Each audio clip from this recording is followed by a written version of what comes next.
ఈ రోజు వీడియోలో ఘాటి అనే సినిమా గురించి మాట్లాడుకుందాం. అనుష్క శెట్టి, విక్రమ్ ప్రభు లీడ్స్ గా క్రిష్ జాగలమూడి డైరెక్షన్ లో వచ్చిన యాక్షన్ డ్రామా ఇది. ఈ సినిమా స్టోరీ ఏంటి, దీని మీద నా ఒపీనియన్ ఏంటి అనేది ఇప్పుడు తెలుసుకుందాం పదండి. ముందుగా ఈ సినిమా స్టోరీ ఏంటంటే, ఈ సినిమాలో మన హీరోయిన్ శీలావతి ఒడిశాలో బస్ కండక్టర్ గా పనిచేస్తూ ఉంటది. తనకు అమ్మా నాన్న ఉండరు, అన్ని వాళ్ళ బావే. వాళ్ళ బావ దేశీరాజు హాస్పిటల్లో ల్యాబ్ టెక్నీషియన్ గా పనిచేస్తూ ఉంటాడు. వీళ్ళిద్దరూ వీళ్ళకున్న కొన్ని ఫైనాన్షియల్ ప్రాబ్లమ్స్ సాల్వ్ అయ్యాక పెళ్లి చేసుకోవాలనే ప్లాన్ లో ఉంటారు. అయితే ఇదంతా పైకి కనపడే జీవితమే.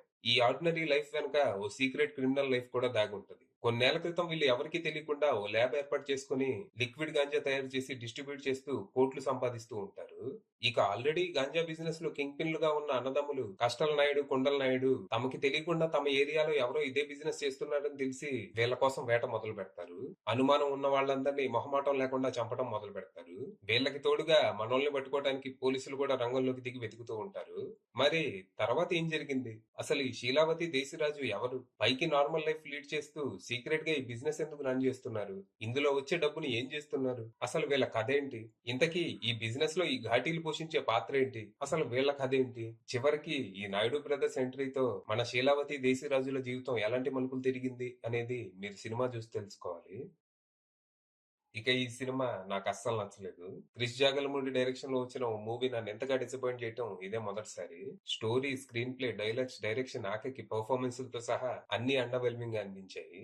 ఒక విక్టిమ్ క్రిమినల్ గా మారి తర్వాత లెజెండ్ గా ఎలా మారింది అనే కథని ఒక్క హై మూమెంట్ కూడా లేకుండా చాలా boring and predictable screen play తో ప్రజెంట్ చేశారు. సినిమా చూస్తున్నంతసేపు అసలు ఇది క్రిష్ డైరెక్ట్ చేసిన మూవీ అనా అని డౌట్ వస్తూ ఉంటది. చాలా సన్నివేశాలు అమెచరిష్ గా అనిపిస్తాయి. సినిమా ఫస్ట్ హాఫ్ ఏదో గతి గమనం లేకుండా సాగుతది. ఇనీషియల్ గా అసలు ఈ ఘాటీలు ఎవరు, వాళ్ళ లైఫ్ స్టైల్ ఏంటి అనేది ఇంట్రెస్ట్ క్రియేట్ చేసినా తర్వాత అసలు సినిమా ఎటుపోతుందో, కాన్ఫ్లిక్ట్ ఏంటో అర్థం కాదు. హీరో హీరోయిన్లు సీక్రెట్ గా బిజినెస్ చేస్తున్నారు అంటారు. ఎందుకు చేస్తున్నారు అనేది రొటీన్ గానే ఉన్నా కనీసం ఎలా చేస్తున్నారు అనేదైనా థ్రిల్లింగ్ గా ఉండాలి కదా. అది ఉండదు. ఎలా చేస్తే మీకు ఎందుకయ్యా బిజినెస్ జరుగుతుంది అన్నట్టు చూపిస్తారు. Lazy writing. ఇక వీళ్ళని పట్టుకోవడానికి విలన్లు సాగించే వేట, పోలీసులు చేసే ఇన్వెస్టిగేషన్ పరమ రొటీన్ గా ఉంటూ ఏ మాత్రం ఇంట్రెస్టింగ్ అనిపించవు. ఇక ఎమోషనల్ గా షాకింగ్ గా అనిపించాల్సిన interval episode lacklustre execution వల్ల అమ్మయ్య ఫస్ట్ హాఫ్ అయిపోయింది అనేలా చేస్తుంది. పోనీ సెకండ్ హాఫ్ ఏమన్నా బెటర్ గా ఉంటదా అని ఎక్స్పెక్ట్ చేస్తే అది చూసాక ఫస్ట్ హాఫ్ నయం అనిపించింది. సెకండ్ హాఫ్ లో మన హీరోయిన్ ఒక క్రిమినల్ నుంచి లెజెండ్ గా మారాలి. అలాంటప్పుడు ఇక్కడ డ్రామా ఎంత బలంగా ఉండాలి, సన్నివేశాలు, డైలాగ్స్ ఎంత పవర్ఫుల్ గా ఉండాలి. కానీ అలాంటివి ఏవీ లేకుండా silly scenes, random action episodes తో నింపేశారు.